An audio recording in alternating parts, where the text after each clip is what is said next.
Okay, I have an interesting product to review. Now, don't worry if you can't see this very well. I know it's a little small and from a distance it might not be clear what's what on it.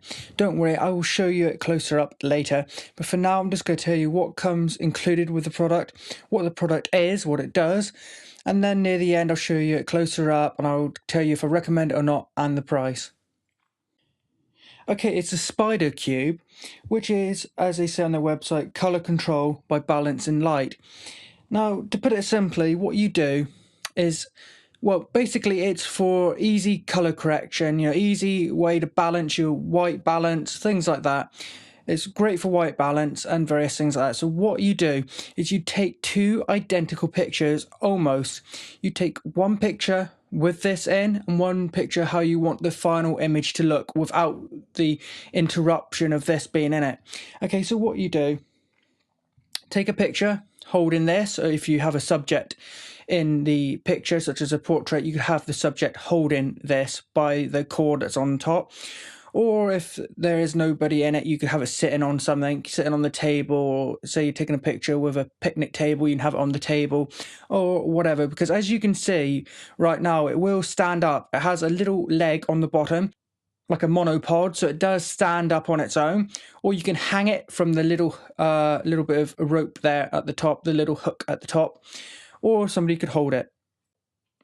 So this will help you set the white balance, the exposure, the black levels, and the brightness really quickly and easily, okay?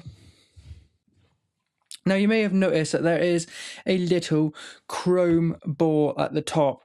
That little round ball on the very top that shines and is almost like a mirror, that is a chrome ball to measure the catch light so you can analyze for overexposed areas. So that is a catch light. So if you're a photographer, certainly a pro photographer, you know about catch lights, okay, and you have one there in that nice little chrome ball at the top. There are several white faces there to define the highlights in relation to the catch light above. The grey area there at the top, you can just see it there under the ball.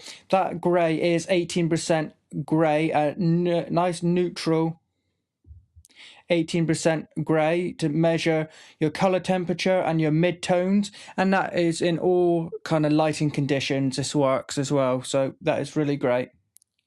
There is a black face, and you can see that near the bottom.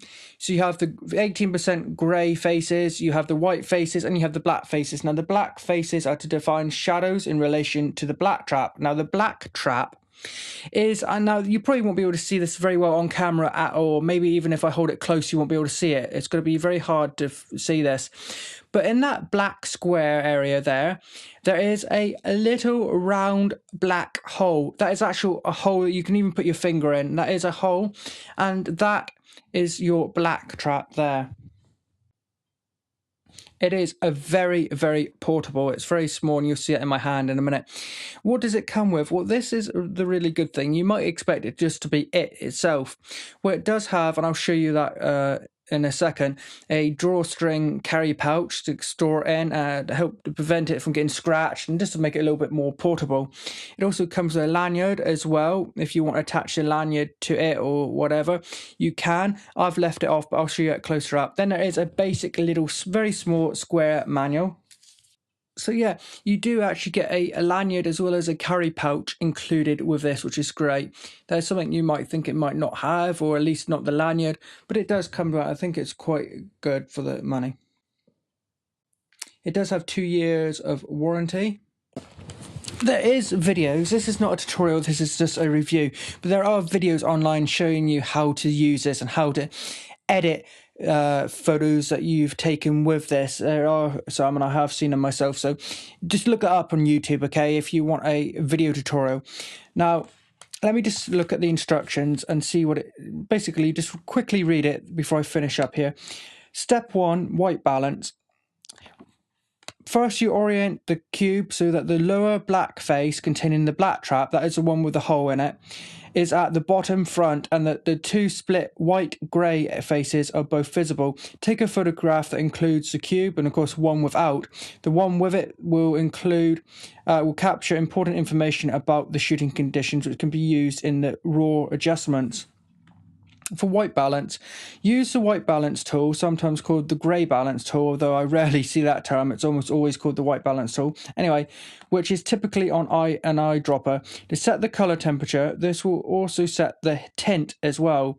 Tints like the color, and if it has a bit of a green tint, pink tint or whatever, I'm sure you know that anyway. But if the software includes a tint adjustment, set by clicking on the grey selection of one of the split faces.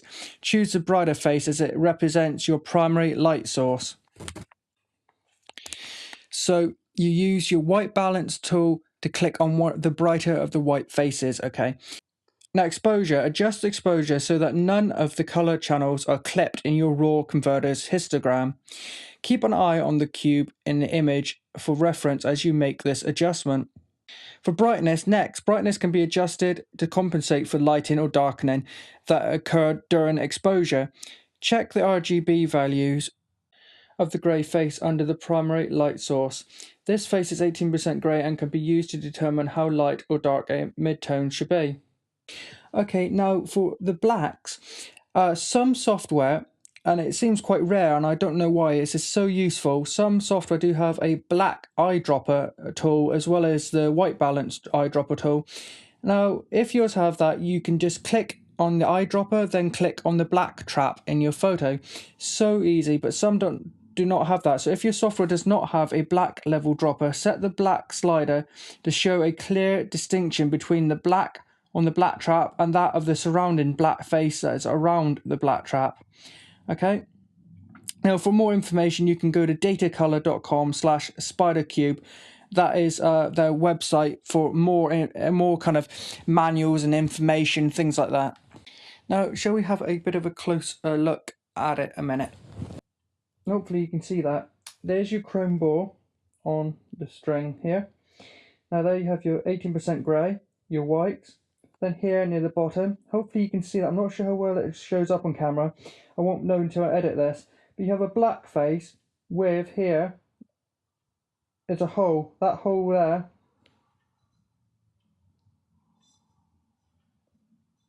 is your black trap. Then you have a little kind of monopod on the bottom here to stand it on things like a table, or you can hold it by this or whatever. Okay.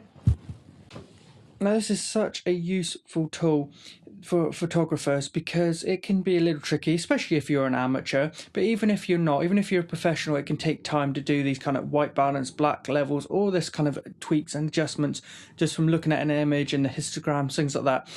Now if you're an amateur, even though this is a bit of an investment, it is £40 in the UK, £39.99, or around about 47 or 48 euros. It is a little bit of an investment, but it is something that will last you quite a while, and it will be so useful. You'll find you'll be using this in so many pictures that it will pay for itself very quickly because it will save you so much time. And if you're an amateur especially, it's also going to give you a bit of peace of mind, because then sometimes, I'm not a real hardcore professional, I'm more of an amateur, and sometimes I'm not quite sure about some of these settings for things like white balance and black levels, and I'm just not quite comfortable, with. I'm not really 100% sure if I've got it right. Well, with this, you can use your white balance tool on the cube and copy those settings over to your image without the cube in it, and you have got or should have a really accurate image with accurate midtones, accurate black levels and white balance, everything. So it is just such a useful tool to have, and it helps with a good way to get all the settings and avoid clipping, and it's just so useful. It's definitely worth having and worth taking that extra photograph, that extra shot to have one with it and one without, because when it comes to processing, like a raw image editor, such as Affinity Photo, Photoshop, Lightroom, whatever, you've got to find that it is going to save you time and hassle in the long term, and that is especially true when you often are taking so many photos in one go and editing so many photos. The more time you can save and the more accurate you can be, the better. It is made by a company called Datacolor. Now let's have a quick look at some of the bits, accessories it comes with. Here's the drawstring carry pouch. It is branded with a logo down the bottom here as well. It does fit nicely in there. Here we have a branded Datacolor lanyard as well. Okay, so that is such a useful tool. It does cost a little bit of money. It does cost £40, but it is a good investment for both amateurs and professionals. It will save you a lot of time and help you make your photos nice and accurate for things like the white balance. So I do really recommend it. It has got quite good reviews on the sites I've seen. 5 out of 5 on Amazon UK, and it is really, really good. A link will be in the description. I will also include some screenshots if I haven't already in this video, showing before and after. Some will be by Datacolor, so 1 or 2 might be by myself, and a link will be in the description, both to the product page and to the Amazon page. Please like, comment and subscribe to my YouTube channel. It'll help me out a lot. Also, if you're watching this as a review on the Amazon product page, please hit the yes button next to was this review helpful to you or not, because that will help me out a lot as well. Thanks for watching.